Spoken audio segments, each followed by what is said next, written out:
Hey, what's up guys? Hazeblade here, and I wanted to follow up from my video before in doing a little bit of an analysis on the Resident Evil 3 announcement trailer and talk about a couple of interesting topics along the way.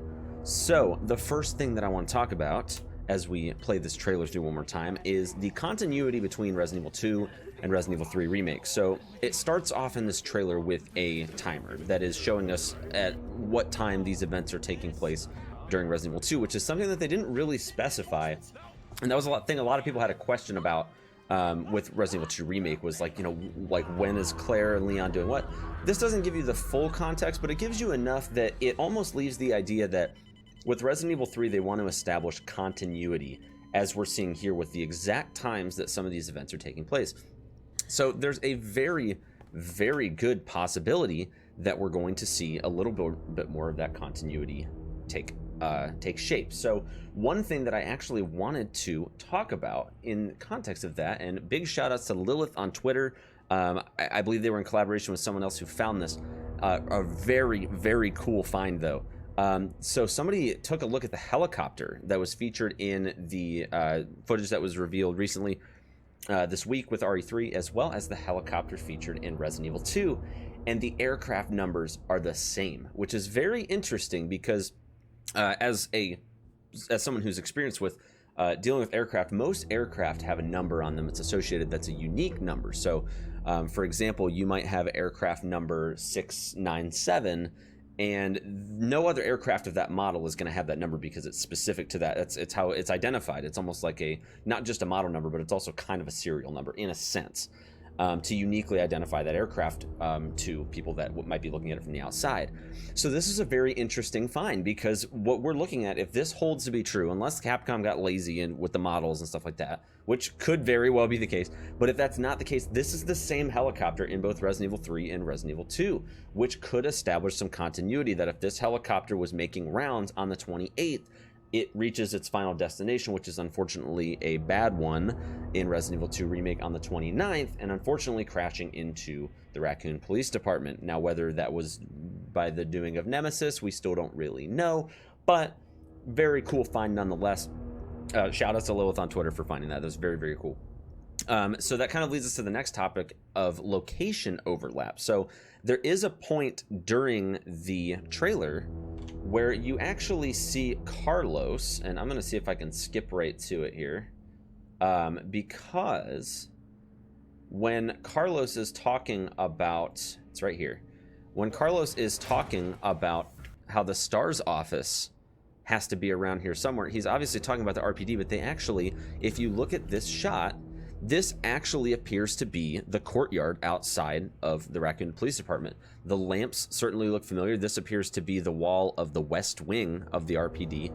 And if you look over here on the left side, that's actually where I believe the gate is that you would come in through in the B scenarios. So those overlapping of areas, I mean, obviously in Resident Evil 3 Classic, we saw that Jill goes to the RPD to retrieve her lockpick. Now, whether that is the same reason why we're going to end up there later, whether that's going to be the same reason or not still remains to be seen, of course, but we do know that we're going to be seeing the RPD because this very clearly looks to be the front of the RPD.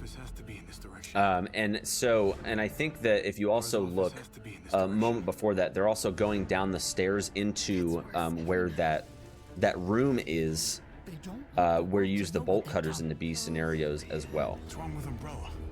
So, yep, there's that helicopter from before. Let me see if it's going to show that.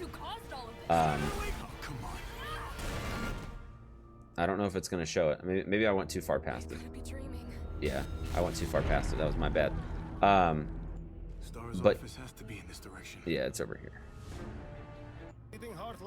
But yeah, it shows this guy going through. It actually, I don't think it's actually. Yeah, here it is. It was right there. You only see it for a very, very quick second.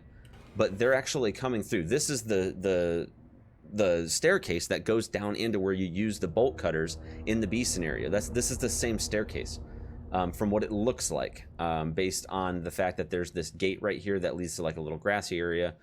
We can't really see up in the top left section, but this very much holds to be true considering that they're talking about the STARS office. So very cool. We are most likely going to see some locations overlap. So I'm pretty interested to see what the differences are going to be between Resident Evil 2 and 3 Remake.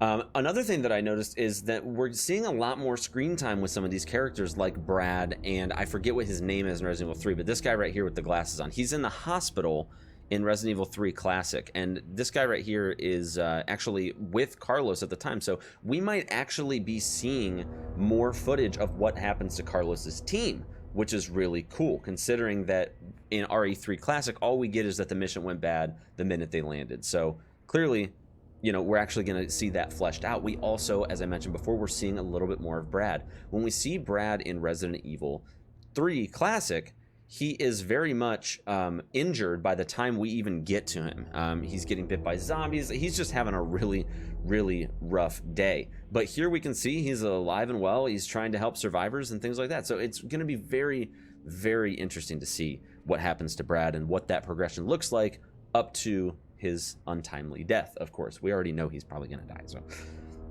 but it does look like he's going to be playing a little bit more of a key role, which is very, very interesting.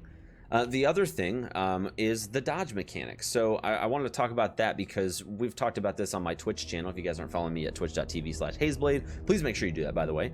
But that was one thing we talked about with RE3, is that what made it kind of fair, but also kind of unfair, is that you have these dodge mechanics that are coming across that allow you to get away in certain situations. But unfortunately with RE3 Classic, they never gave you iframes, so it didn't really seal that reward factor of successfully getting a dodge, because you could still easily get one shot by a hunter in the middle of your dodge. So it's going to be interesting to see that fleshed out, but we only get a couple seconds of footage, which I'm not going to worry about showing it because it's going to take more time to get to it than it is to talk about it. But it's going to be a very crucial element to taking care of Nemesis, hopefully, because Nemesis is, from what we know about RE3, he's incredibly fast.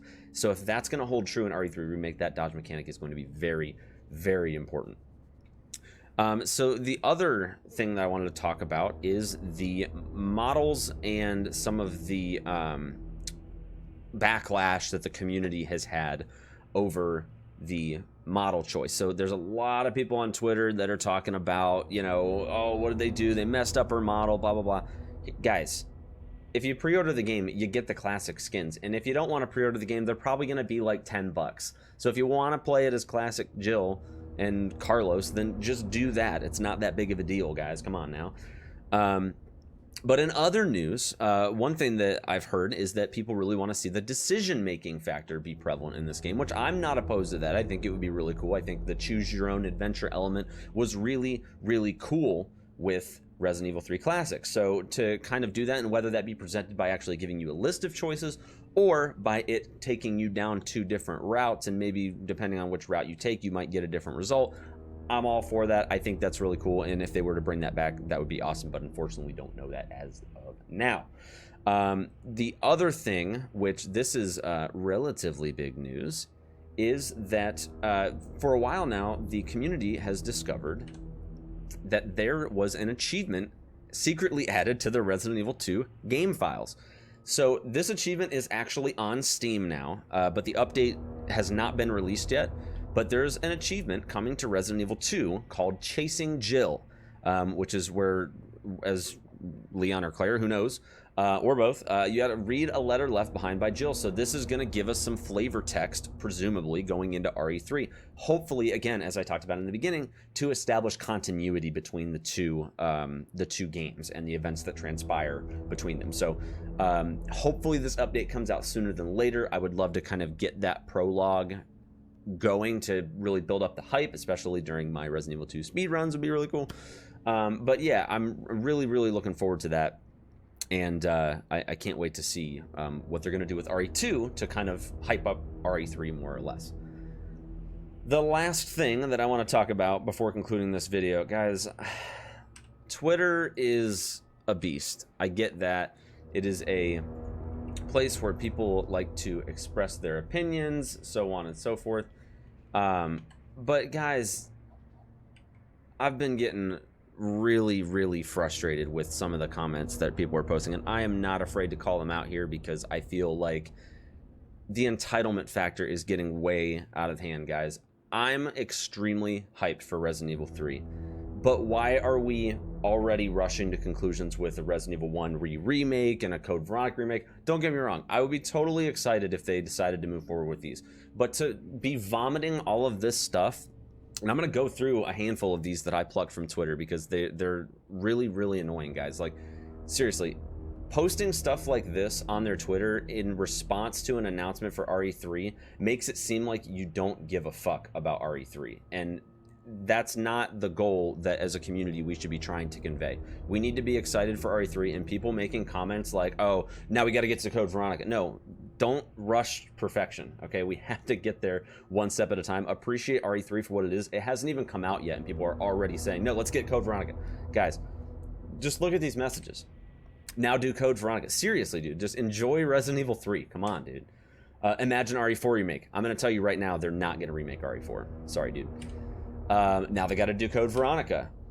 So basically another RE4 clone. It's actually not an RE4 clone. And to answer your question about true survival horror being dead, that's not the case at all. Ronnie42, I want to let you know that this literally has nothing to do with Fortnite or Call of Duty.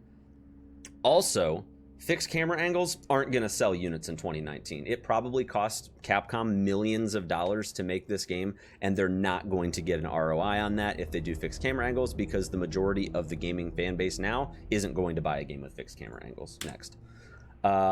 Resident Evil 1 remake. Again, like, come on. Let's be hyped for Resident Evil 3 here. Let's stop putting comments like this with RE3. It's absolutely ridiculous. This render, I've actually seen this render before. It's actually a really cool render. But, dude, how rude of you to post this on on Capcom's Twitter to not even appreciate Resident Evil 3 for what it is, dude. Seriously, how ignorant. Now's the time for Code Veronica. Guys, I mean, there's so many of these. This guy's mad about Jill's model, dude. Yeah, just do the classic costume, dude. It's not that big of a deal. Entitlement, guys. It is absolutely nuts. They don't need to be pre-order only. Well, how else are they going to get you to get the game on time, dude? It's a free bonus. You're going to pre-order it anyway, dude. Come on. Seriously. But, guys, there's so many more. I only pulled a handful, but, guys, seriously, it's so annoying and so rude that people put that much effort into making this game, and all you care about is the next game, and you haven't even played this one yet. Seriously.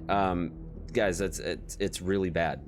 I hope you guys know that. And if you guys are just as hyped as me and everything, then I appreciate the hell out of that. But guys, seriously, like, the entitlement needs to stop, because we're not going to get what we want to get out of these games if we're not appreciating the games as they are in the state that they're in.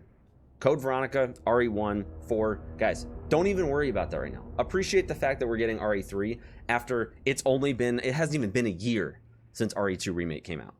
Just be appreciative of the fact that game development cycles take 3+ years, and we're getting this only a year and change after RE2. Stop with the entitlement, seriously. But the final thing that I wanted to talk about, and I think I already said that this was the final thing, but in closing, I'm also really excited for Project Resistance, guys. I know that was kind of what was teased initially, and now people probably don't really care about it that much, but I can honestly say at the end of all this that I've played Resident Evil 3 because Resident Evil Resistance is Resident Evil 3's multiplayer mode. So if you guys got a chance to play Project Resistance in closed beta, you've also played Resident Evil 3. So I can kind of, vicariously say that, which is kind of cool. So I do want to thank you guys, though, for watching. It really means a lot to me that you guys check out these videos. So be sure, if you guys enjoyed the video, to like and subscribe to the YouTube channel. Again, you can also follow me at twitch.tv/HazeBlade, where I will likely be speedrunning this game after I get a nice handful of hours enjoying the game casually. And yeah, I'll look forward to seeing you guys in the next video, hopefully with RE2 DLC updates. We'll see you guys then. Take care.